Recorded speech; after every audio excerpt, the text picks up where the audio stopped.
In response to some of the questions and queries we've been getting about water quality, it seems inherently unfair to me to have residents in Hyannis have their water drawn from a regional area that has an airport, the largest zoned industrial area, a sewer treatment plant, the largest square footage of asphalted area in the town, and yet be denied the ability to draw water from areas of the town which are much more open space, much more higher quality of water.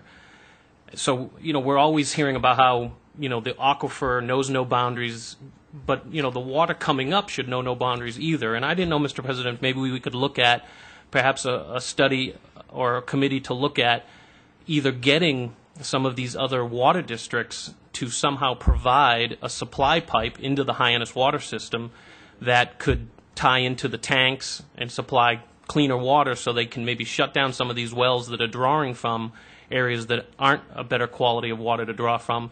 And if we maybe aren't getting any cooperation from some of these water districts, there are large tracts of town-owned land in these towns that have much more open space and much more better quality of water that could be tapped into. And so maybe that could be looked at as an option for, maybe in the short term, getting cleaner quality of water into the Hyannis water system. First of all, the matter is the pumping process is far greater regulated than you might believe.